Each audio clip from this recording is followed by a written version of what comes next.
자, 오늘 이제 청년부 말씀을 전하도록 하겠습니다. 오늘 볼 말씀은 에베소서 1장 3절입니다. 에베소서 1장 3절 말씀.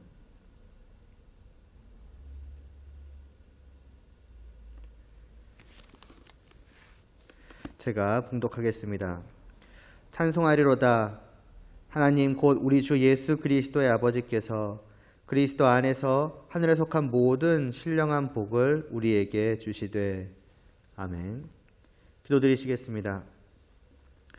하나님 아버지, 저희가 이 시간도 하나님의 말씀을 듣고자 합니다. 정말 하나님을 알게 하여 주시옵소서. 정말 하나님을 정말 찬송할 수밖에 없는 그 하나님이심을 알게 하여 주시옵시고, 정말 우리의 마음속 깊은 곳으로부터, 우리의 영혼에서부터 정말 하나님을 찬양코자 하는 그 열망이 솟아나게 하여 주시옵소서. 예수님의 이름으로 기도드리옵나이다. 아멘. 지난 시간으로 우리가 1장을 이제 다 봤죠. 그래서 오늘은 지금까지 보았던 1장 말씀 좀 전체를 좀 정리를 해보는 시간을 갖고자 합니다.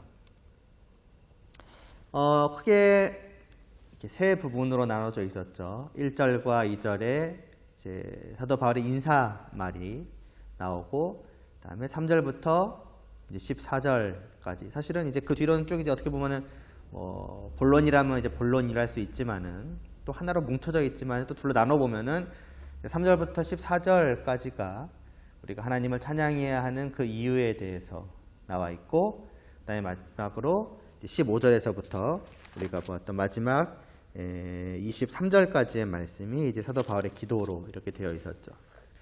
먼저 인사말을 보면 어땠습니까? 하나님의 뜻으로 말미암아 그리스도 예수의 사도가 된 바울이 이제 이 에베소 교회 성도들을 향하여서 서신을 보낸 거, 그것을 이제 시작하여 이러한 말로써 이제 시작을 하였던 거였죠. 특별히 사도라는 것이 무엇이었습니까? 사도라는 것은 보냄을 받은 자예요. 그러니까 그 보내신 자의 그 뜻을 받들어서 그 뜻을 그대로 행하는 자거든요. 그럼 그 보낸 분이 누구십니까? 예수님이에요. 예수 그리스도의 사도이잖아요. 그것이 누구의 뜻으로 되었느냐? 하나님의 뜻으로. 그러니까 사도 바울은 지금 하나님의 뜻으로 말미암아서 예수 그리스도의 사도가 된 자로서, 그 사도로서 자기 말, 자기 일을 하려고 지금 이 서신서를 보내는 것이 아니라 예수님이 이들에게 전하고 있는 말씀을 하고자 하는 겁니다. 그러니까 정리해 보면은 결국 이 서신서는 무엇입니까? 하나님의 뜻이 이 성도들에게 지금 전해지고 있는 거예요. 하나님의 뜻에 따라서 예수님께서 이 성도들에게 지금 하고자 하시는 말씀이 이 안에 담겨서 전해지고 있는 거예요. 그러면 성도들도 마찬가지로 받을 때 어떻게 받아야 되느냐? 단지 바울의 말이다.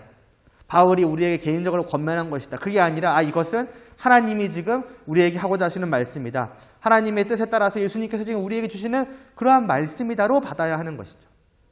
마찬가지로 오늘 우리도 이 말씀을 받을 때에 그와 같은 마음을 가지고 받아야 한다는 것을 우리는 다시 한번 이 시간을 통하여서 생각을 해보길 바랍니다. 그 비단 이 에베소서에 해당되는 말이 아니라 모든 성경 전체에 대한 말씀에 그렇습니다.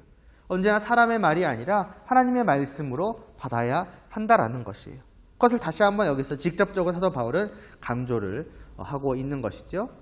그러면서 이 서신을 받는 그 대상, 말하자면 이 말씀을 받아야 하는 대상은 무엇입니까? 성도라고 하는데 그냥 성도라고 하지 않죠.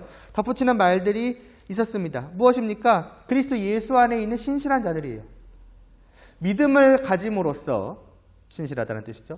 믿음을 가짐으로 말미암아서 그리스도 예수 안에 있게 된 자들입니다. 다시 말해서 그리스도 예수와 특별한 관계를 맺은 자들이고, 우리가 이제 지금까지 쭉 말씀을 보았잖아요. 이 그리스도 안에 있다는 것이 그냥 어떤 관계를 맺었다, 그냥 어떤 매우 친밀한 관계가 되었다, 단순히 그것을 넘어서는 어떤 특별한 관계라는 것을 우리가 알 수 있죠. 그것이 이미 이 서신서 사실 제일 앞부분에 나와 있습니다.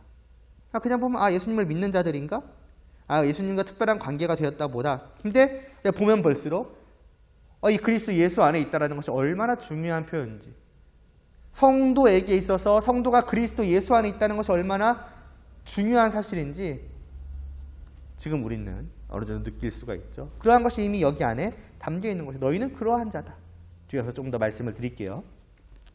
그럼으로써 그런 성도들에게 편지를 하는데 그 인사말로 하는 표현이 무엇입니까? 이전에 나온 대로 하나님 우리 아버지와 주 예수 그리스도로부터 은혜와 평강이 너희에게 있을지어다.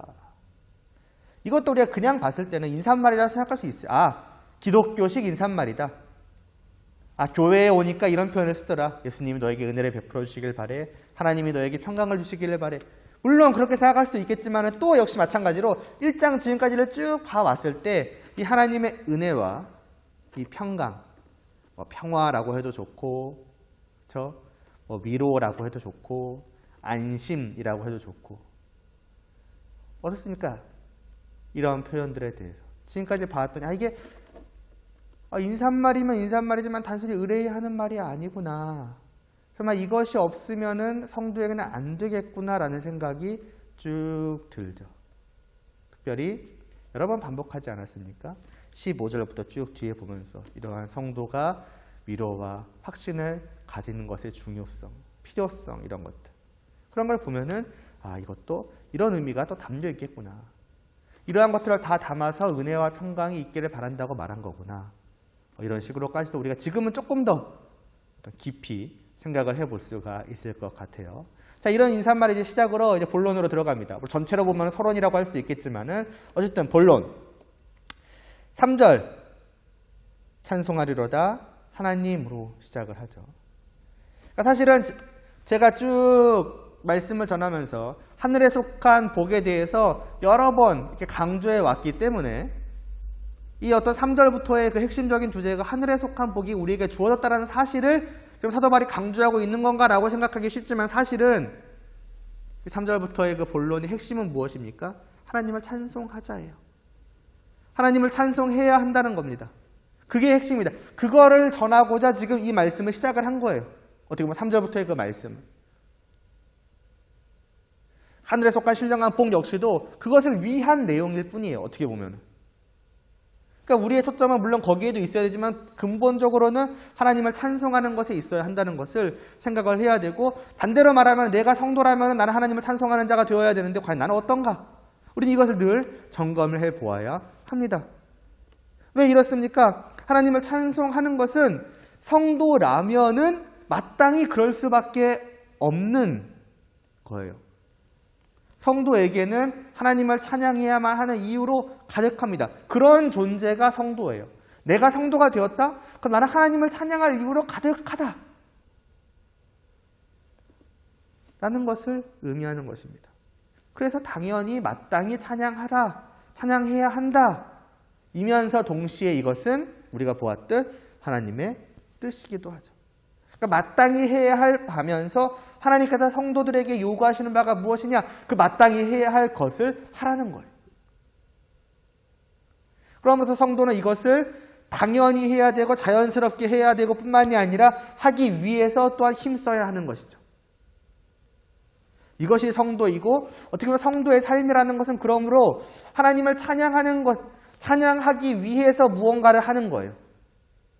내가 이것을 왜 하지? 내가 왜 이렇게 살아야지? 내가 왜 이런 걸 행하는 거지? 하나님을 찬양하기 위해서. 내 어떤 모든 그 삶의 출발점은 하나님을 찬양하는 것으로부터 출발을 하는 것이며, 그러므로 그 끝은 무엇에 있겠습니까? 이것을 함으로써 결국 달성해내는 것은 단순히 어떤 일을 해내는 것이 아니라 그걸 함으로써 결국 뭘 하는 거예요? 하나님을 내가 찬양했다. 그러니까 시작도 하나님을 찬양, 그것의 끝도 하나님을 찬양. 이유와 목적도 하나님을 찬양, 그것을 이루는 것도 하나님을 찬양. 그게 어떻게 보면 성도의 삶의 시작과 끝이라고, 어떻게 보면 전부라고 말할 수 있는 겁니다. 그러므로 찬양이라고 하는 것은 성도에게 있어서 성도가 해야 할 여러 가지 것들 중에 하나가 아니라 어떻게 보면 전부라고 말을 할 수가 있는 것이죠. 이 찬양이 단순히 노래하는 것을 말하는 것이 아님을 저는 말씀을 드렸던 것 같습니다. 하나님을 향해 내 마음을 드리는 것.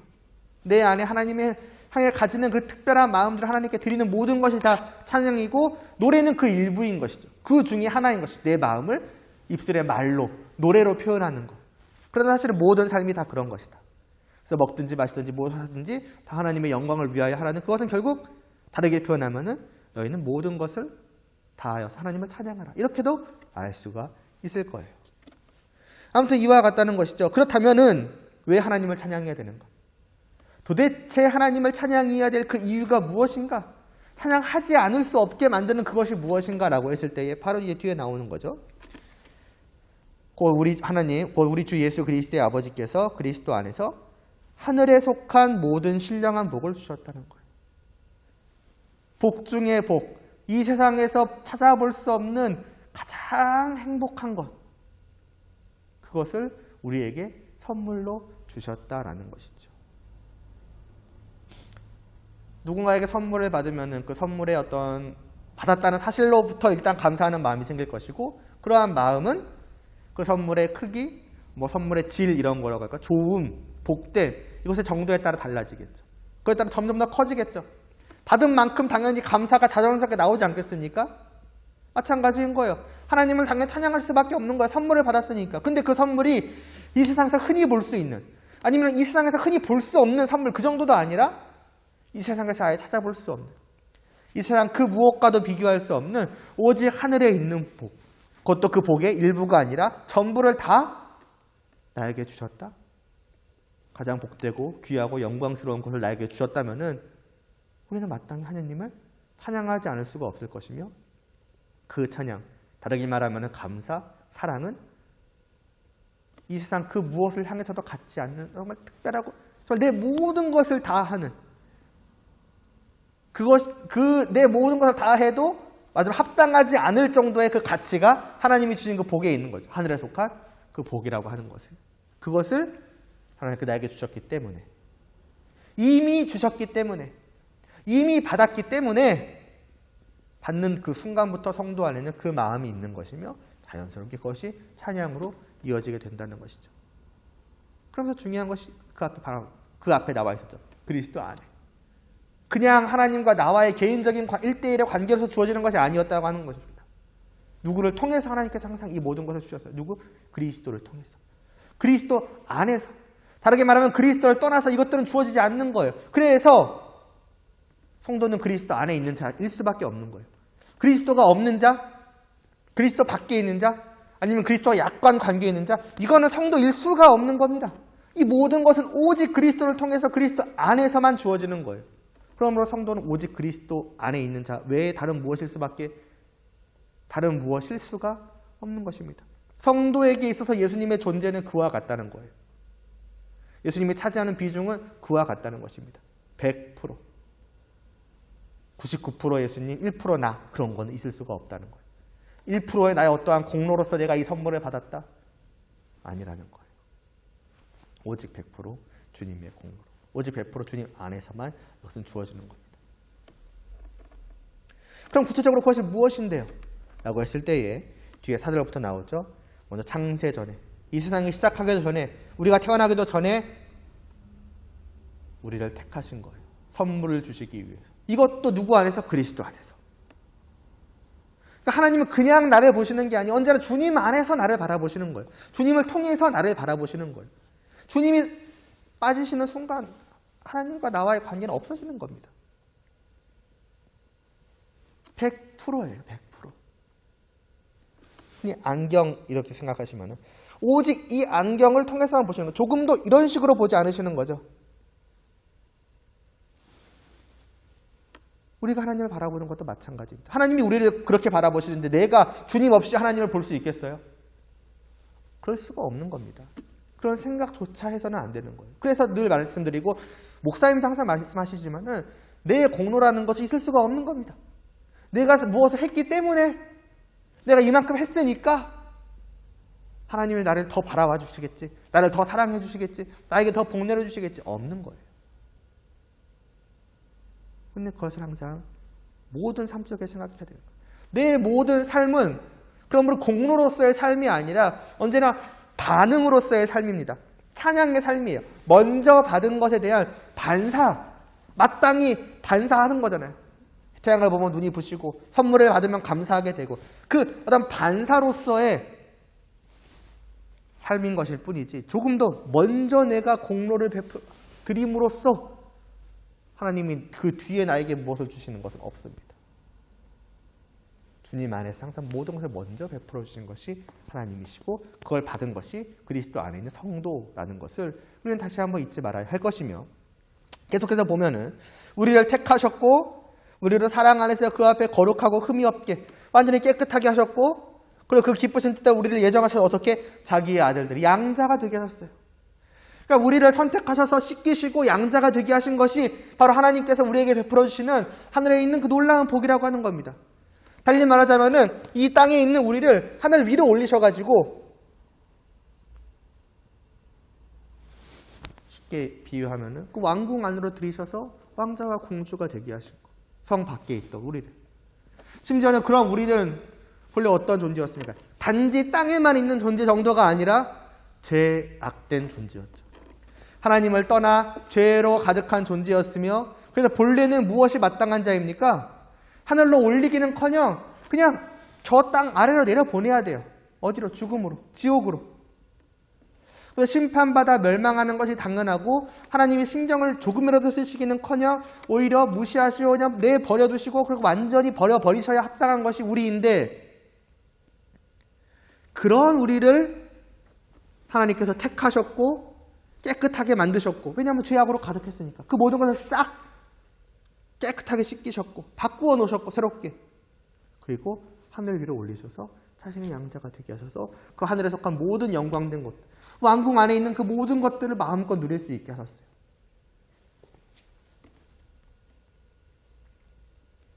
이것이 하나님이 우리에게 베풀어 주신 놀라운 선물, 이것이 하나님이 우리에게 베푸시는 그 은혜라고 하는 거예요. 거저 주신 것입니다.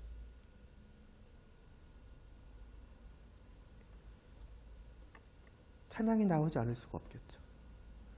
이 선물의 크기만을 생각해도 그런데 내가 본래 어떤 자였는지, 이 선물을 받기 합당치 않은 정도가 아니라, 이 선물이 아니라 오히려 심판과 벌을 받는 것이 합당한 존재였다는 것을 아는 자라면은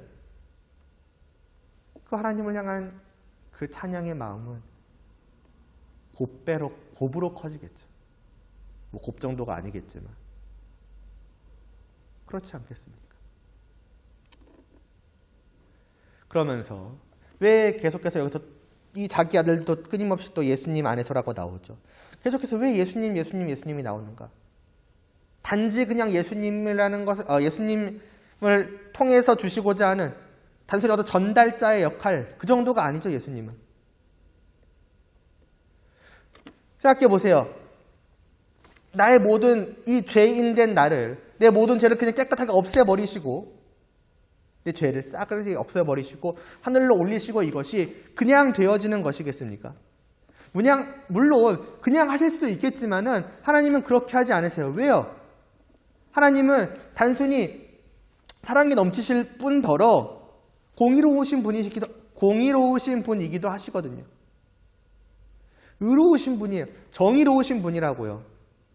다시 말해서 죄가 있어도 난 널 사랑하니까 죄 없어, 괜찮아, 이거는 불의한 재판관이죠. 하나님은 그런 분이 아니시라는 겁니다. 그러니까 그냥 안 하시는 거예요. 그럼 어떻게 하시느냐? 대가를 치러야죠. 그 죄에 알맞은 대가를 치러서 죄의 값을 없애버려야죠. 말하자면 빚을 없애는 거예요. 근데 문제는 그 죄값을 우리가 치를 수가 있냐고요. 못하는 거예요. 그럼 어떡하느냐? 그래서 하나님께서 자신의 하나뿐인 아들이신 그 예수 그리스도를 보내신 거예요.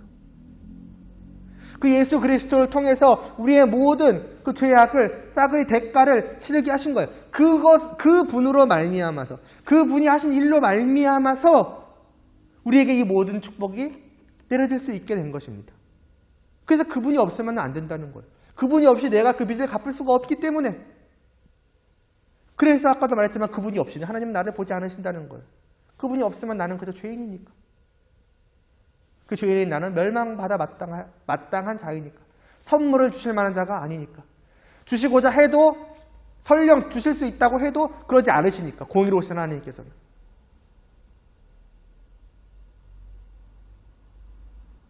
아무튼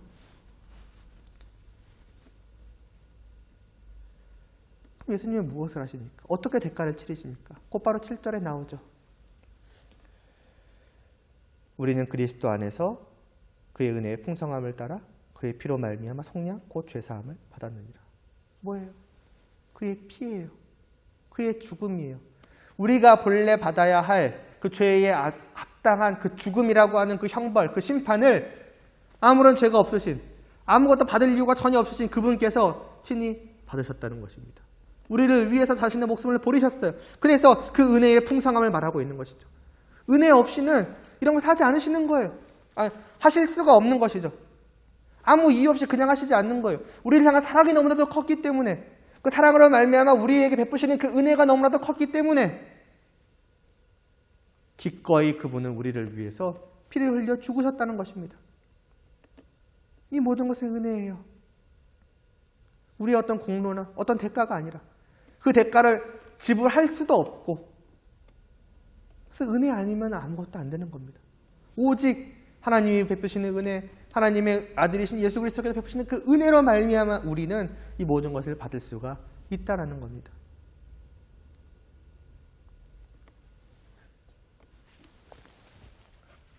그리고 이러한 일은 어느 날 갑자기 일어난 게 아니죠.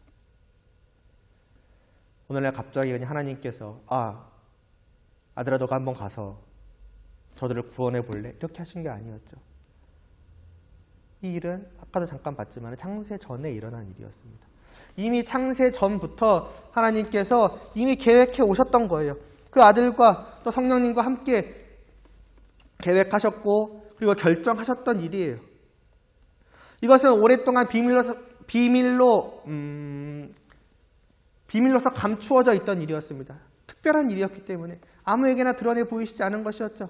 오랜 시간 감추어져 있다가 예수님께서 이 땅에 오심으로 말미암아서 마침내 밝히 드러나서 이제는 모든 사람들에게 전해지게 되었습니다. 하나님께서 이와 같은 계획을 하셨고 이것을 실제로 예수 그리스도를 통해서 이루셨고 이루어 가고 계신다. 알리셨습니다. 그리고 그 일에 하지만은 들어오게 하셨죠. 그 비밀을 알리셔서 그러니 너희도 들어와라. 그러니 너희도 구원함을 받아라. 그래서 구약의 때에는 아직 감추어져 있던 구약의 때에는 하나님께서 이스라엘 백성들을 어떻게 하셨습니까? 먼저 선택을 하셨죠. 그래서 자신의 기업으로 먼저 삼으셨고 그래서 들어오게 하셨고 그리고 이제 신약의 때 예수님께서 오신 그 때에는 이제 어떻게 하나님의 말씀을 이 복음을 하나님께서 감추오셨던 비밀을 이제 전하는 거예요. 드러내신 그 비밀을 하나님께서 죄인인 우리들을 그 택하신 우리들을 예수 그리스도를 보내셔서 죽으시게 하심으로써 죄를 사하여 주셨다. 그러니 누구든지 이 말씀을 이 놀라운 소식을 이 복된 소식 복음을 듣고 믿기만 하면 다 구원을 받을 것이다. 모든 것이 다 씻김을 받을 것이고 거룩해지고 깨끗해져서 하나님 앞에 나와서 그분의 양자가 될 것이다. 하늘에 속한 모든 신령한 복이 너에게 주어질 것이다. 그러니 믿기만 하라. 이거죠. 이러한 방법으로 이제 부르시기 시작해서 그 부름에 따라서 교회 안으로 주님 안으로 들어오게 된 자들이 이 에베소 교인들 그 중에 하나가 에베소 교인들이었고 그들에게 이와 같은 사실을 알리는 것이죠. 왜요? 그들이 아예 몰랐기 때문에? 그건 아니겠죠. 아예 몰랐으면 성도가 아니니까요. 근데 그들은 믿은 자였잖아요. 근데 왜 다시 한번 이 사실을 알리는 걸까요? 그들을 향해 다시 한번 자기들이 경험한 것이 무엇인지 자기들에게 일어난 변화가 무엇인지 자기들이 받은 것이 무엇인지 하나님께서 그들에게 베푸신 그 놀라운 은혜와 그 결과물이 무엇인지를 상기시킴으로써 분명하게 깨달아 알게 함으로써 어떻게 하려고? 하나님을 찬양케 하고자. 너희에게 이 모든 것들이 주어졌다는 것이 무엇을 의미하는 줄 아느냐? 너희에게 이 모든 것들이 주어졌다면 너희 이제 뭘 해야 될 것이냐? 이전과는 달라져야죠. 가장 달라져야 될 부분이 무엇이냐? 찬양이라는 거죠. 왜 이 모든 것을 너희에게 하셨느냐? 찬양케 하기 위함이다. 다르게 말하면 하나님을 사랑하고 하나님을 향한 그 사랑의 마음을 하나님께 바치도록 하기 위함이다. 그러니 이제는 그래야 하지 않겠느냐. 그게 성도된 너희들이 정말 이제는 성도된 자로서 합당히 살아가는 모습이다. 이걸 말하고자 하는 거죠. 어쩌면 그것이 그들의 삶의 이유이고 삶의 진정한 그리고 단 하나뿐인 목적이 되어야 하는 거예요. 이전과 똑같을 수 없는 것이죠. 그리고 그것이 단순히 목적, 어떤 의무라고 해서 을 말하지만 그게 사실 일하는 개념으로 하는 게 아니죠.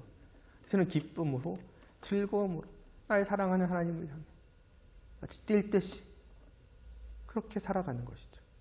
찬양의 삶. 그럴 만한 일 아닙니까? 지금까지 보아왔던 것이.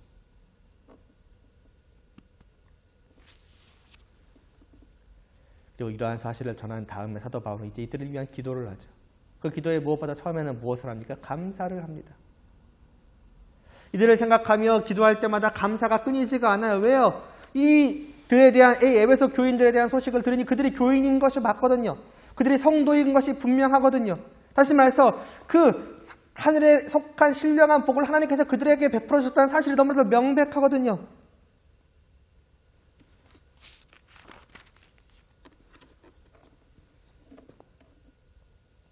그들의 믿음, 또 다른 성도들을 향한 사랑, 그러면 성도로서 나타나야 될 모습들이 그들에게 분명히 있는 걸 보여지는 거예요. 들려지는 거예요.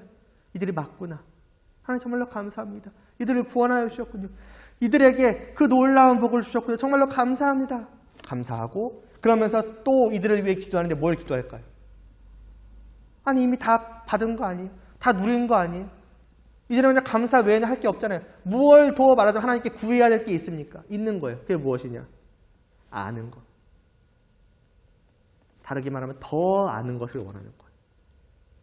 너희가 이미 충분히 너희가 이미 알고 있다. 다르게 말하면 너희가 이미 받아서 누리고 있다. 그러나 더다. 더 알고 더 누려야 된다. 받은 게 부족한 게 아니에요. 더 주시라고 하는 게 아니에요. 이미 그들이 받고 있는데 그들이 아직 부족해서 말하자면 그들이 아직 덜 성숙해서 마치 성숙한 어른이라기보다는 조금 덜 성숙한 혹은 많이 성숙하지 못한 아이 같아서 자기가 받은 것이 어떠한 것인지 충분히 다 깨달아 알지 못하는 거예요. 돈의 가치와 비슷한 것이죠. 아이들도 뭐 나름대로 이제 돈으로 뭘 할 수 있는지 이것이 얼마나 귀한 것인지 알지만 어른이 비하겠습니까? 나이가 먹어갈수록 성숙할수록 그 돈의 어떤 가치 또 그것으로 말미암아 아는 어떤 기쁨 먹고 어떤 물질적으로 이런 거 말고 가치적인 면으로 봤을 때 다르죠. 더 깊어지죠. 그래서 아는 만큼 보인다고 그 돈의 가치를 알수록 그것으로 말미암은 기쁨들을 누리는 것이 정도가 더 깊어지지 않겠습니까? 하나님에 대한 것도 마찬가지죠. 그들은 이미 충분히 받았어요. 근데 문제는 덜 성숙하니까 덜 누리는 거예요. 덜 기뻐하고. 그러니까 뭐예요? 아깝잖아요. 조금 더 하면 약간 안타깝잖아요. 야, 그 정도가 아닌데 더 기뻐할 수 있는데 더 누릴 수 있는데 왜 이 정도에 멈추느냐 이거죠. 물론 꼭 그런 어떤 부정적인 뉘앙스를 풍겼다라기보다는 이제 예시를 드는 겁니다. 더 누릴 수 있습니다. 더 기뻐할 수 있습니다. 그러니 더 알아야 합니다. 단순히 머리로 안다? 아니에요. 더 깨달아 알아야 한다는 거죠. 그들의 그 믿음의 깊이, 수준이 더 깊어지고 더 성숙해지고 그래서 더 자기가 받고 있는 것, 자기가 갖고 있는 것이 무엇인지를 더 온전히 깨달아 알고 그로 말미암아 그 복의 가치에 합당한 만큼의 기쁨을 누릴 수 있도록 행복을 누릴 수 있도록 이게 사도 바울이 하나님께 구하는 것이죠. 하나님 이들에게 알게 하여 주시옵소서. 다르게 말하면 여러분들이 이것을 더 알기를 원합니다. 무엇을? 먼저는 하나님이죠. 무엇보다 하나님이에요. 하늘에 속한 복을 그들에게 주신 분이시자 그 하늘에 속한 그 복의 핵심 되시는 분 누구십니까? 하나님이에요. 하나님이 어떻게 보면 하늘에 속한 그 신령한 복의 전부입니다. 하늘나라에 가면은 뭐 놀이공원이 있고 금은 보화가 넘치고 있을 수도 있고 없을 수도 있어요. 있든 없든 근데 사실 중요하지 않아요. 왜? 그 모든 것들은 하나님 앞에서 다 가치를 잃어버리거든요. 마치 태양 앞에 놓인 촛불과 같거든요. 그래서 우리가 보기에는 야 이런 것들이 좋아 보인다라고 생각할지 모르지만은 잠깐 생각해 보니까 뭔가 너무나도 눈부신 빛이 비치는 거예요. 보니까 그게 하나님이시고 그 순간 이 모든 것들은 아무런 의미가 나에게 없어지고 그냥 하나님과만 하나님만으로 충분합니다가 되는 것이죠. 하나님은 그런 분이시고 하늘에 속한 신령한 복의 핵심은 그래서 하나님이시다. 그 하나님을 더 알아야 되는 것이죠. 너희가 지금 하나님에 대해서 이미 감사하고 있을 것이고 이미 찬양하고 있을 것이고 이미 사랑하고 있을 것이고 하나님으로 말미암아 기뻐하고 있을 것이다. 그러나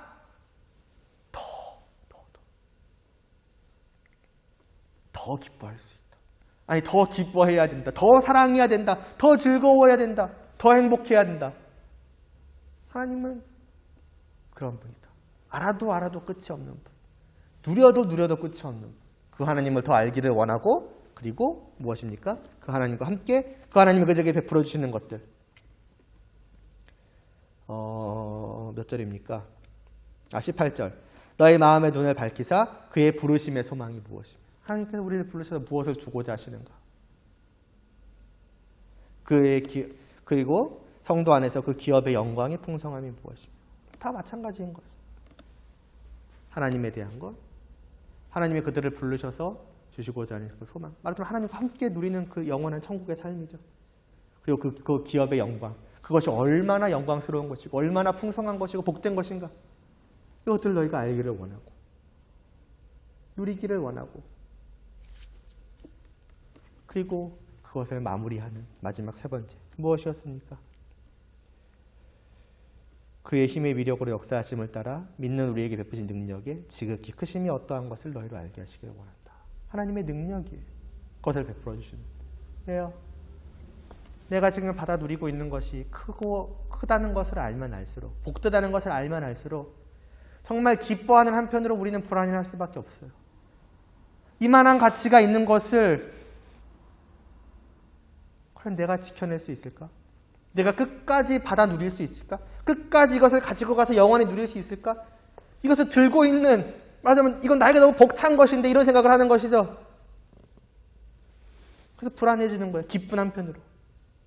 말하자면 구원에 대한 확신이 흔들리는 거죠. 이 구원이 얼마나 복되다는 걸 알면 알수록, 얼마나 가치 있다는 것을 알면 알수록 나의 죄악됨, 나의 능력의 그 부족함을 깨닫는 거예요. 아, 이거 안 될 것 같은데. 아, 이거 봐. 내가 오늘도 죄를 지었잖아. 아, 내가 오늘도 하나님을 떠났네. 내가 오늘도 이 복됨을 누리지 못했네. 이거 봐. 역시 나는 안 될 거야. 그런데 그럴 필요가 없다는 거죠. 확신 가운데 평안함을 누릴 수 있다는 거예요. 내가 지금 갖고 있는 것, 이것이 영원히 이루어질 것. 왜요? 그것을 이루시는 분은 내가 아니라 그것을 우리에게 주신 하나님이시니까. 그 하나님의 능력에 그래서 집중하게 하는 거예요. 그 하나님의 능력이 얼마나 큰지를 너희가 알기를 원한다. 그러면 너희의 구원의 확신이 흔들릴 이유가 없을 것이다. 언제까지라도. 설령 너희가 어떠하다는 것을 너희가 깨닫더라도 너희에게는 변함없는 평안함이 있을 것이다. 그 하나님의 능력이 어떤 건데요? 먼저는 예수님에게 이미 베풀어졌죠. 죽으신 예수님 다시 살리시고 하늘 위로 올리시고 모든 것들 위에 두셔서 그 모든 것들을 발 아래 두셔서 그 모든 것들을 다스리게 만드시는 그것이 하나님의 크신 능력이다. 그 동일한 능력이 그 동일한 어떻게 보면 역사가 여러분들한테도 베풀어졌고 베풀어지고 있습니다. 왜요? 그 주님과 나는 하나이니까요. 그 모든 것들을 발 아래 두신 것 가운데에서 교회만은 들어 올리셔서 주님의 몸이 되게 하셨거든요. 단순히 딱 붙인 정도가 아니라 아예 이렇게 하나가 되게 하셨어요. 이음새 같은 것도 없어요. 이제는 떨어질 수 없는 관계예요. 그러면 주님은 나고 나는 주님이에요. 그러면 주님에게 베푸신 일은 나에게도 당연하게 베풀어지는 거예요. 주님에게 100만큼 베푸셨지만 나에게는 10만큼 베푸실 수 있잖아요. 그럴 수가 없는 거예요. 왜? 주님과 나는 하나이니까. 그러므로 이 주님께서 베푸신 역사를 우리가 묵상함으로써 하나님의 능력을 깨닫는다면 자연히 이 하나님께서 몸된 교회에 그 지체된 성도인 나에게도 동일하게 베푸시지 않겠는가. 그렇다면 내가 무엇이 두려워할 게 있겠고 무엇을 걱정할 것이 있겠느냐. 없는 거예요. 그러므로 3절부터 봐왔던 그 모든 것들에 대한 확신이 이 하나님의 그 능력 마지막 세 번째 그것을 알게 될 때 정말 굳건해진 흔들리지 않고 무너지지 않는 기둥처럼 완전하게 딱 내 안에 세워지는 것이죠. 확실하다. 그것을 알게 될 때 성도의 이후로의 그 모든 일생은 어떻겠습니까? 여러분 생각을 해보세요. 찬양과 감사와 기쁨과 그리고 평강이 늘 가득하게 되겠지요. 사도 바울은 바로 이러한 것을 기도한 것입니다. 이게 1장 전부였어요. 여러분들도 다시 한번 이 말씀을 복습을 하면서 여러분들이 지금 받아 누리고 있는 것이 무엇인지를 알기를 원합니다. 진정으로 깨달아 알기를 원하고 그것을 베풀어 주신 하나님을 다시 한번 여러분이 진실로 알기를 바라요. 당연히 여러분들에게 확신이랑 평강이랑 이런 것들이 있기를 원하는 마음도 마찬가지지만 무엇보다 여러분이 진정으로 하나님을 사랑하여 여러분의 그 모든 삶에 정말 찬양하지 않을 수 없는, 정말 자연스럽게 찬양이 늘 나오는 그런 하나님이 우리를 부르신 그 목적에 합당한 여러분들로 변해갈 수 있기를 바랍니다. 더욱더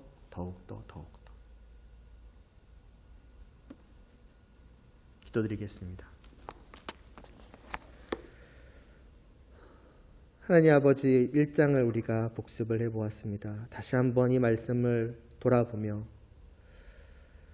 하나님이 어떤 분이신지, 또 하나님께서 우리에게 베푸신 복이 얼마나 놀라운 것인지를 다시 한번 돌아보게 됩니다. 지금 우리가 성도로서 받아 내 안에 갖고 있는 것이 이것이라는 걸 다시 한번 확인하오니 주님, 이 모든 것을 진실로 깨달아 알게 하여 주시옵시고 정말 그 받아 누리는 기쁨과 행복함으로 늘 가득하게 하여 주시옵시고 그것을 베풀어 주시는 하나님을 바라보는 그 우리의 마음이 늘 찬양으로 가득할 수 있도록 하여 주시옵시고 그러한 찬양의 마음이 우리의 말과 우리의 행동, 우리의 모든 삶을 통해서 날마다 하나님께 드려질 수 있게 하여 주시옵소서. 그렇게 하나님께서 부르신 그 성도다운 그런 삶을 늘 누려갈 수 있기를 간절히 소원하오며 예수님의 이름으로 기도드리옵나이다. 아멘.